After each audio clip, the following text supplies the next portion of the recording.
Hello, Vivian. Sorry, I was just muted. Can you hear me? Yeah.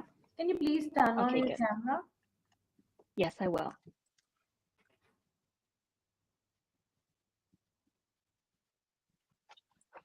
Yes. Hello. Hi. Yeah. How are you? I'm good. It's just that I raised my camera, but now I don't know how steady this is. Just give me one moment. Yeah. Please take. Almost ready. Does that look okay, this height? Yeah. Perfect. Okay, I think I know why it's unsteady. There we go. That's better. Let me see. Yeah, that's better. Okay, good. Yes, Vivian. And you can hear me okay? Yes. Everything perfect. Great. Yeah. Welcome to the Global Virtual Summit 2025, Vivian. And before starting your session, I want to introduce you to our audience. Okay. Vivian is a parenting expert, best-selling author, and founder of Unshakable Parenting, who empowers visionary women to reclaim their power without burnout. With over 20 years of leadership experience working with global organizations like the United Nations, she now coaches women through life's challenging transitions using somatics and trauma-informed practices. Vivian helps her clients set guilt-free boundaries, reconnect with core values, and lead authentically in both personal and professional realms. Her grounded approach has built a loyal following of over 30,000 on TikTok, where she encourages women to lead with presence and purpose rather than pressure. Vivian's message emphasizes that true leadership comes from doing what matters most with heart and clarity. You have done a really great job, Vivian, and the stage is all yours. Hi, everyone. Thank you. I didn't realize as I was adjusting that we were live. So you got to see a little behind the scenes action there. So it's nice to see you. And maybe just as we get started, feel free to post your name and the city that you're from, just so I can, get a sense of who's all in here. And then we can get started. So thank you for coming. My talk is about you can have it all. And it starts with you. So as we get started, I want to tell you about me. So this is me. I was 24 and I just arrived in Afghanistan. And if you look at my face, I think that what you'll find is this girl is hopeful. She's excited. I just landed in this new country and I dreamed of doing something like this for many years, wanting to make a difference. And at the time, Afghanistan had just finished the war, but they were still a conflict zone. And I was there to help lead some of the marketing efforts for a telecommunications company and help them get on the ground and really start to build out the infrastructure and help to rebuild the country at the time. I was overseeing a lot of the marketing and brand, and then that spread out into digital, retail, corporate social responsibility, product marketing, you name it, I was doing it. I was a one-woman show. And before I knew it, I was leading 127 active projects alone, juggling billboard placements, media campaigns, marketing events, all while navigating a very challenging environmental, language, and cultural landscape, as well as some of the barriers that we had challenges with, all in the context of a country that was struggling to put its infrastructure back in place. At the time, I thought that I was holding it all together, and I believed that doing so meant I was doing something right. And so when I got wind that I'd be getting a new boss, because the current leadership was far too busy, I was excited. I thought, finally, I'm going to have a mentor that's going to support me.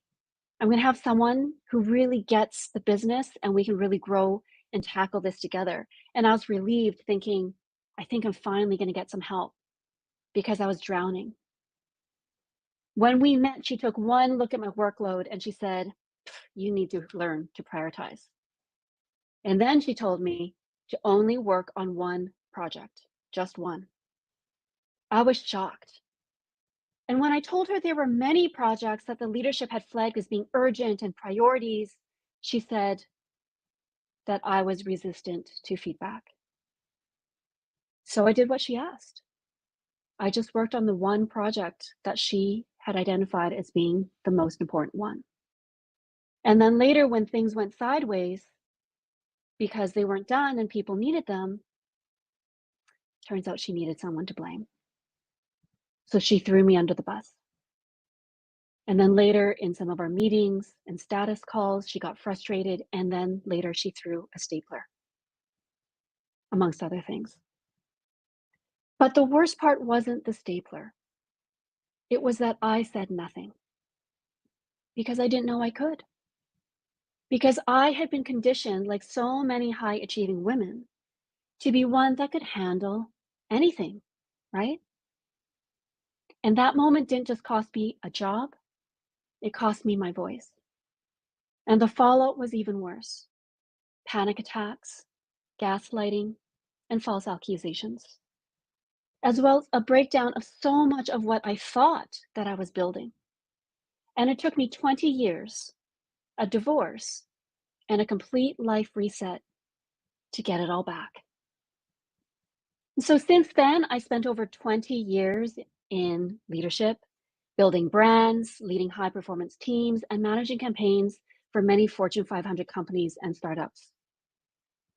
And after that, I became a certified somatic coach, a parenting expert, a best-selling author, an award-winning human connection speaker. But more than that, I'm someone who had to lose everything that she thought she wanted to finally reclaim what actually matters. And today I'm here to name what so many of us are quietly carrying, this weight of doing it all, holding it all together, and still feeling like we're falling apart inside. And I'm here to offer a new way forward, one that's rooted in presence, not performance. Because you see, doing it all is not the same as having it all. And maybe you're everything to everyone. Maybe you're the planner, the peacekeeper, caregiver, and professional. Maybe you get praised for being strong and penalized for having needs. And maybe in all your effectiveness, you're rewarded with more work, more expectations, and less rest. And maybe you've been so busy holding it all together that you've forgotten how to feel whole again. And you've got the career, the family, the life on paper, but maybe you feel lost in yourself. And maybe you're not just overwhelmed. Maybe you're disconnected. And the longer you ignore that truth, the louder it will scream. So we're going to do something together here. Let's put down this facade of holding it all together for just a moment. And let's pull out a pen and paper if you've got it next to you. And if you don't have one, go get one because you're going to need it for this practice. And just write down in this moment what you think you want right now. And I'll just give you a minute for that.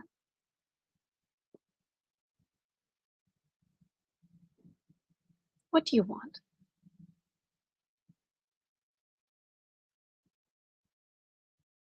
And then let's come back together. You can put down your pen and paper. And I'm going to walk you through an exercise. So I'm going to invite you to just sit or be somewhere you're really comfortable. Lean back in your chair if you need to. Take a deep breath. And let's do a practice together. You can close your eyes if you like. And just to take a deep inhale in for 4, 3, 2, 1, and hold. And exhale for 6, 5, 4, 3, 2, 1. Inhale again, 2, 3, 4, and exhale for 6, 5, 4, 3, 2, 1. And continue with your deep breathing. Feel free to put a hand on your chest if you like, and just really notice your breath and follow it. Notice the way it feels as it enters your lungs, the way it feels when it expands and is taut at the top of your breath, and then the way it feels as you relax and it gets released. Perhaps the way it tickles your throat on the way down when you breathe in. that coolness and temperature difference, that's slight but noticeable. Maybe the way it tickles your lip as you breathe out. And just really notice this area around your heart. And bring your attention there.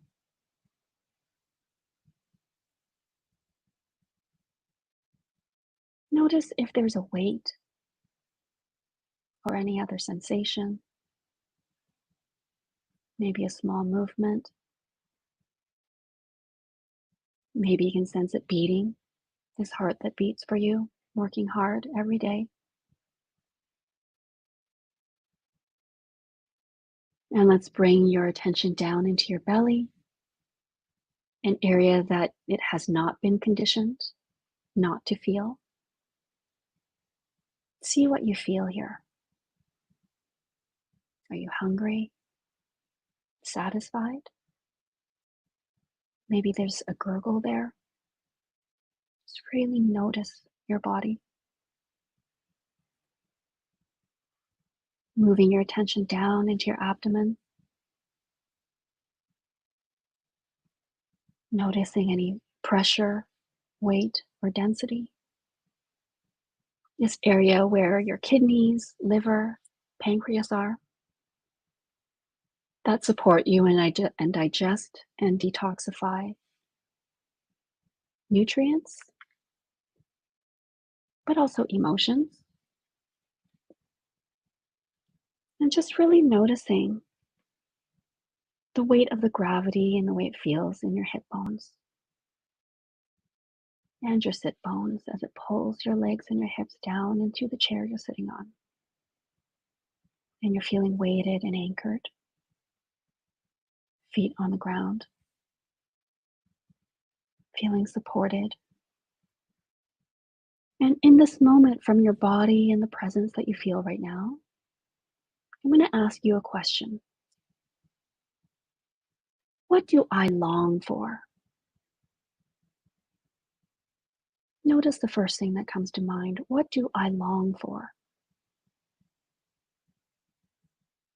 And if you'd like, you can write that down, or we can wait till later. I'll give you some time later as well.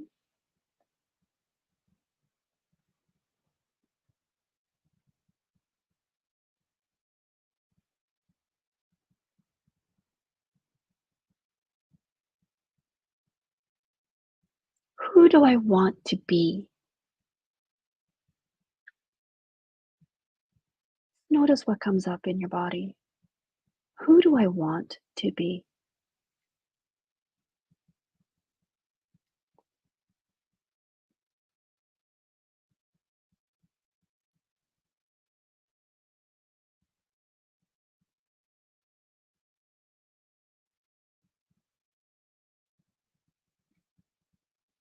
What is the impact I want to make in this world?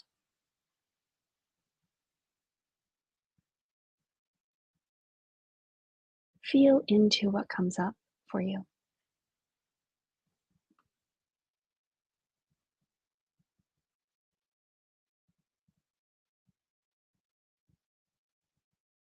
What is that impact I want to make in this world?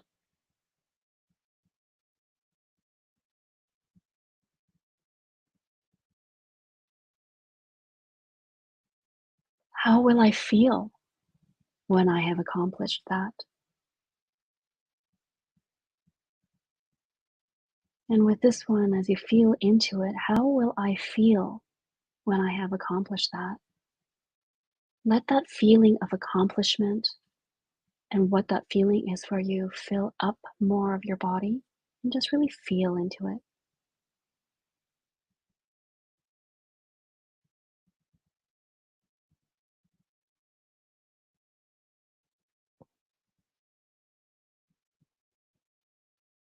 Let's notice. What does your body tell you?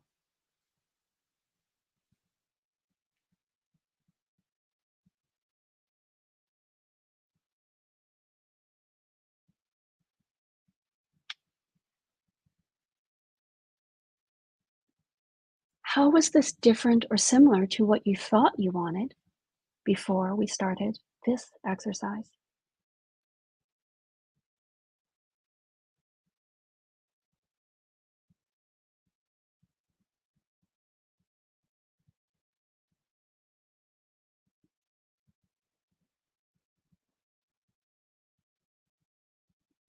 And what is meaningful to you that came up for you?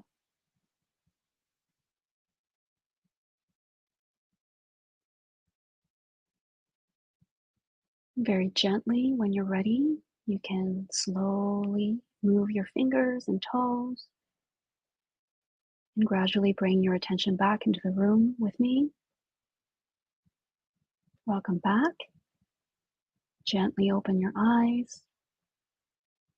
And let's take a minute to write down what came up for you.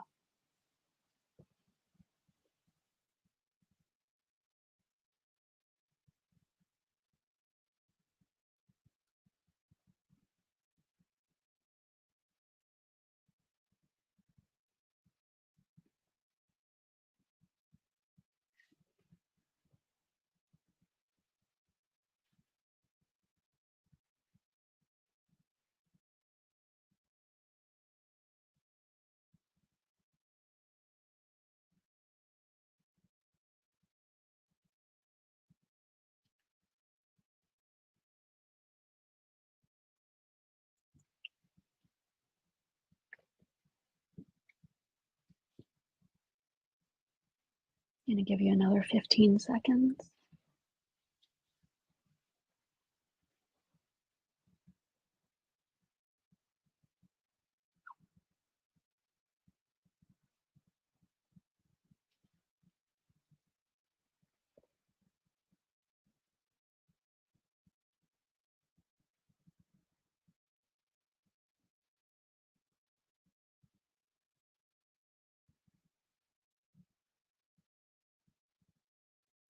So here's the thing. Oftentimes, for us to anchor back to ourselves, we need to feel it.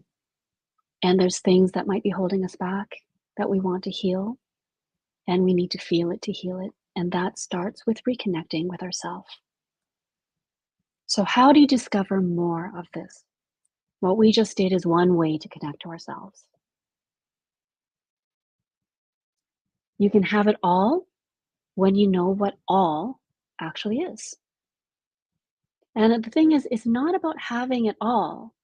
It's about redefining what all actually is to you. So here's how we get there, my 5 steps. First, we create inner safety for ourselves. That psychological and emotional safety is the bedrock for being able to reconnect with ourselves. Notice your self-talk. Notice how you talk to yourself. Sometimes the harsh things that we say to ourselves are actually the things that were said to us when we were younger, as children, our formative years, even as early adults. And just notice, where's that coming from? And shift that self-talk into a talk with more compassion and a way that we would speak to someone we love and hold tenderly. Give yourself permission to be messy. It's okay to have the bigger feelings. It's okay to have these feelings that we sometimes label as negative. The feelings and emotions themselves are just signals. They're neutral. They're an indication for us on what is aligning to us and what is not. We add meaning to it, and that's the meaning that it takes on. And I recognize that sometimes it can feel really uncomfortable. But give yourself permission to be messy. And the third thing is drop your performance mask with yourself. You don't need to perform. You don't need to be perfect. You can be you. The second thing is what I mentioned before, is you need to feel it to heal it. Notice what's coming up for you. Notice what those feelings are. And then it's going to feel counterintuitive, but lean into those feelings and what you're feeling. Because it's only when you start leaning into them that allows those emotions. So emotions are energy. It allows those emotions to actually flow and complete the cycle and then get released. So let that grief, let the rage, let the confusion, surface without judgment. Let it come up. And in those moments of muddiness and confusion, that's the richness, because that's where clarity is birthed out of. So lean into it. Third, return to your center. What do I mean by center? Center, from a somatics perspective, is that place where we reconnect with the wholeness of who we are, where we feel whole, connected, authentic, safe within ourselves. It's that place that says, I am enough as I am. I am valued as I am. Some of the work I do with my clients is helping them reconnect to center and finding what center means for them. Because it's once we reconnect to center that we can come back to it. We don't know the destination if we don't know what it is. Number 4 is redefining success. Ask yourself, whose version of success are you chasing? Choose your own definition of success, even if it means less of what you've been told that you should care about, but more of what you do actually care about. And then finally, 5, take aligned action. Take one step in the direction of what feels like peace, self-love, or freedom. And you'll know it when it happens because you're going to feel more expansive, more inspired, more at ease. If you're feeling more constricted, tighter, anxious, sometimes urgent or desperate, then you know that that is not in alignment. That's coming out of a place of fear, anxiety, urgency, obligation.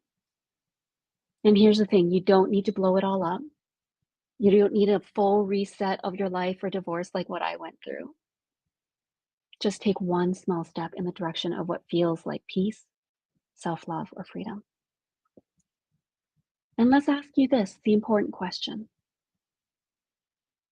What am I dreaming of?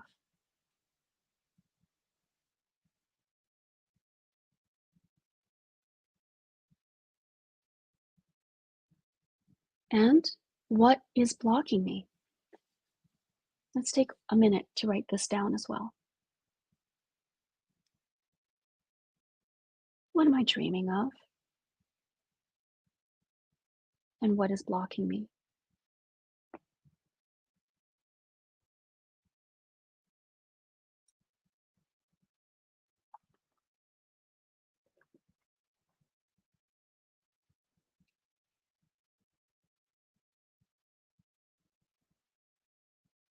Okay. Is there anyone that feels comfortable enough to share? I see some questions here in the chat. That's great. Thank you, everyone. We will definitely have some time for questions that I've reserved at the end. Thank you, Denley. Reflecting on the path of our self-talk takes courage. Absolutely does.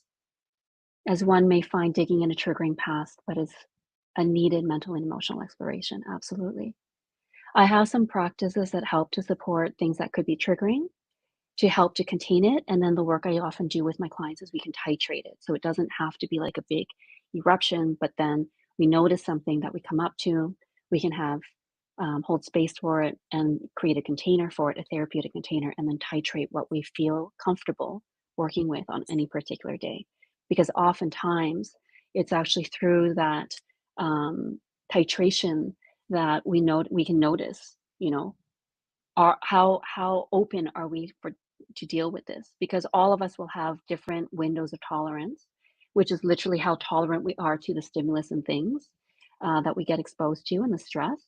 How big is that window of tolerance? And sometimes it's not that big. So sometimes maybe we don't want to be triggered or dealing with it. And so I do a lot of container work with my clients so that we can work on that together and titrate, or they can take it to a therapist as well. So thank you for sharing that.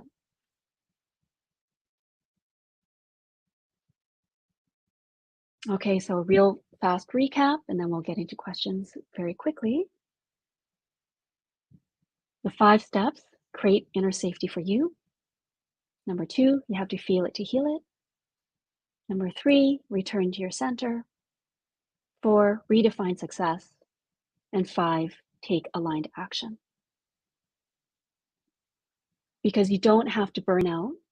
You don't have to blow up your life. You can just start by paying attention in those moments. And you can have it all, but only if you start with you.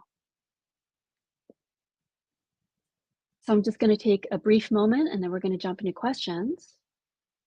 I'm Vivian Meraki. I'm a somatic life coach. I work a lot with parents, parent leaders, those that are going through major life transitions like divorce, create the life that they want to live with more presence, more connection, not perfection, not performance, to build the bonds and the connections that they really desire with people that matter most, like their families and their kids.